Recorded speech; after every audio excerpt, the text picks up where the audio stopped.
This time I want to talk about Star Wars planets and worlds that you would choose to spend time on. So same format as before. Pick a world. We'll go one after another, and then we'll see who comes out on top. And you guys in the comments have to decide. Let us know who you think got the best picks. Right.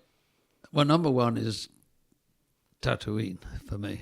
I mean, I just love it down there, and I always travelled to Tunisia and Morocco, even when I was having time off. So I love those desert worlds, and the food is fantastic. The people down there are great, and the desert world kind of suited me. So I think I would definitely go and live on Tatooine. What would your lifestyle be? Would you be a farmer, a moisture evaporator? Would you be a mystic hiding in the desert, camelback? It must be tough, I would think. I think I'd be a mystic hiding in the desert, but I would have to travel to the cantina and get a Starbucks every so often. I like that one. I don't know. That Tatooine would maybe a tough lifestyle choice, but if you've been there and you love it, you know best. So we'll yeah. And when we were on Phantom Menace, as soon as I arrived, and it was like in the heat, we were shooting at the wrong time, but that was because of Natalie Portman dates. The first thing I did, the local producer, I said to him, "Can you get me mint tea in a thermos every day?" And he looked at me and said, "Wise man." So I had my thermos, and he came the first day and he said, "Now this is my grandmother makes it, and she gets it from 2 different mountainsides where she gets the mint from." So I'm doing it, my thick green kind of mint, and they were all laughing at me, the grips, all these people, they're drinking their ice cold Cokes and beers and all this stuff. They all went down. I'm me, the DP, and I think George are the only ones who didn't go down sick in that heat. And the mint is known, it takes heat out of your body. There's a reason they drink it, and the sugar, because you need that energy all the time there. So, yeah, I just went local as soon as I'm there, and I know what to do, and those worlds appeal to me. So, and you kept that secret to yourself. That didn't end up in the call sheet. Producers didn't think it might be good. Nobody would drink it. No, no, it's not going to take place with their ice cold beers and stuff. And the worst thing you can do is take ice cold drinks, because your body tries to heat it up. So you're just making yourself hotter. The heat with the mint and everything helps to keep you cool. No, they would laugh at me. But then they'd be on the ground 2 minutes later. Yeah. Good tip there. It seems counterintuitive, but I've heard that a lot. Yeah, no, it makes sense. Always go to the locals. Nice, awesome. Good pick. So Tatooine's Roger's first pick. I'm going to go with Endor, and I know you've spent time on Endor. You worked with the Ewoks yourself as second unit in Return of the Jedi. I just love the idea of hanging around with the little fluffy guys, and they are dangerous species, but I feel like if you bring the right people with you, C-3PO could be your translator potentially. You would befriend them and be welcomed into the tribe, and the beautiful redwood trees. You could fly your speeder through there. I'm going with Endor. You could tell me a little bit about Endor, Roger. You've been there. Well, yeah. I mean, it's I spend a lot of time, because I filmed the Ewoks in the woods. We had a huge stage filled with camps up in the trees and everything, and I've been to the real redwoods, and I mean, they're just so awesome. They're all part of the circulating nature of the planet for us, and those big trees. Yeah, and they're fun. I mean, I was forcing. I had to do all the party scenes. So when I met years later, I met Warwick Davis in London at one of the celebrations, and I said, "You don't remember me, but I was the one bossing you around when you were 11 years old, making you do somersaults and dance and all this stuff like that." Yeah, but they were fun. So I think that would be a pretty cool place. Interesting piece of Star Wars history there. On that Borehamwood Studios, there was a young kid, shooting stills for the matte paintings and all sorts of things, and it was David Fincher. Oh, no way. As a young almost trainee. Right. Yeah. Didn't know that. That's interesting. Yeah. I hear you touch Star Wars in that world. Where he kind of started, Cool. I guess. That was one of his first jobs, I think. Very good. Very Yeah. good. Yeah. So Ewoks, though, like what were some of the sort of highlights of just filming some of those scenes, like those party scenes that you mentioned? Were there any fun moments or memorable moments? Well, it wasn't in the forest, but I got to film Harrison Ford, Han Solo coming out of the carbon freeze. They couldn't fit it in the schedule, so I told my crew, you're filming a moment here in Star Wars history that will be always remembered. So I got to shoot Harrison doing that, and it just memorable. And I shot. It's actually the meeting of R2D2 and C3PO when he's got him just assembled but no gold on him, and there's a meeting between the two of them. So George left that to me. He never had patience for R2D2. Yeah. Although now they worked. I mean, ours never worked, but these work. They're beautiful. They could come in and do stuff.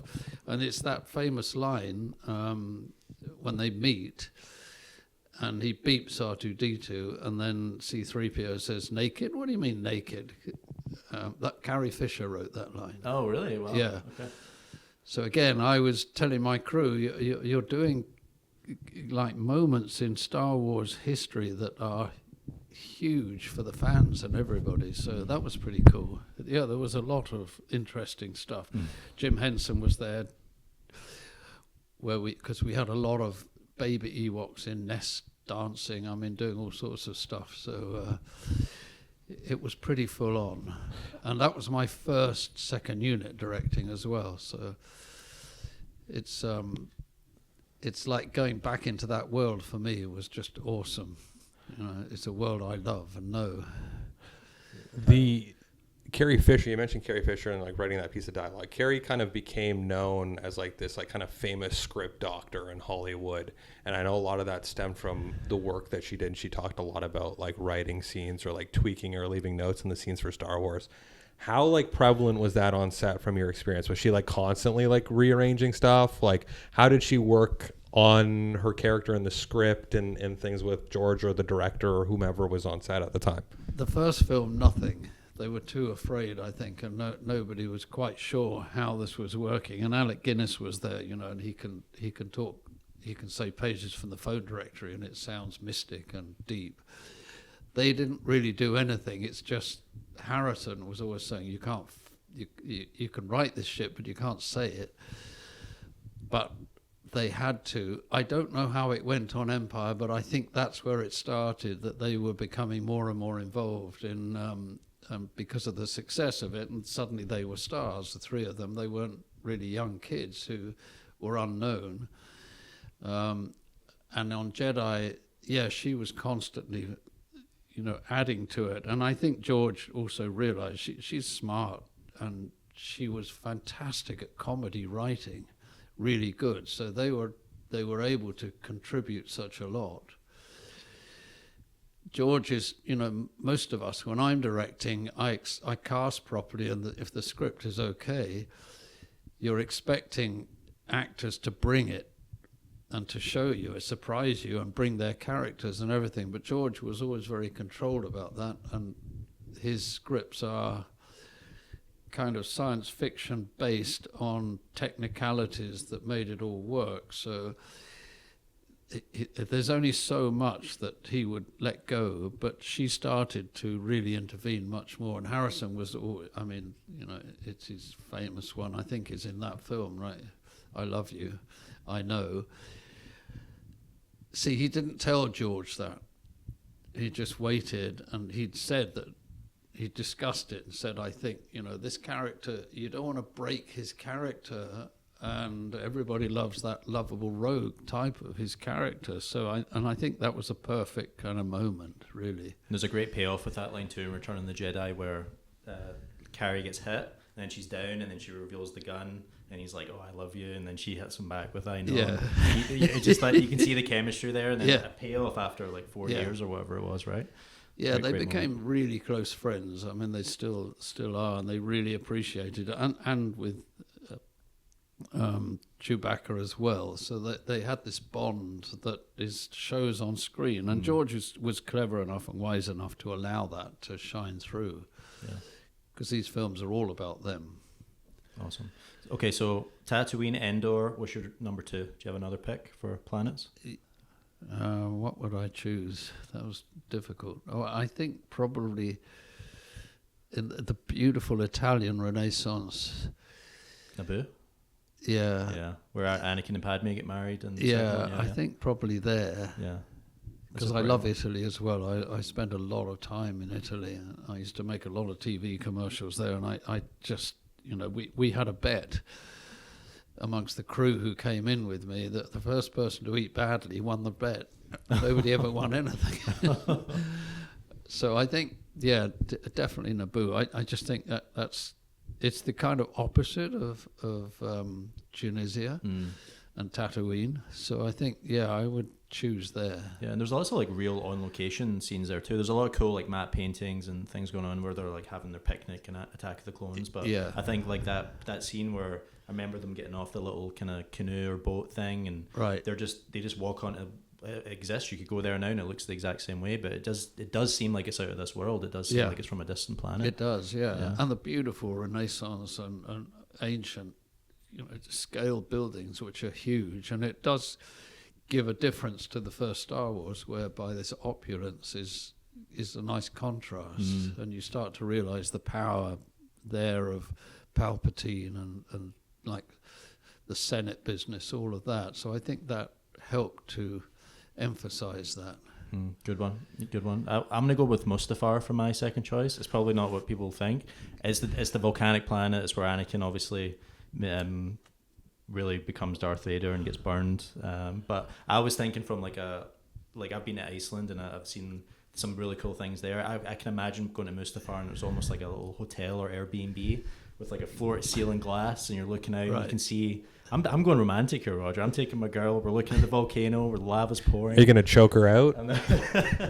You can watch the lava flowing towards you. That's right. Do we run? Or I don't know. I think it could be.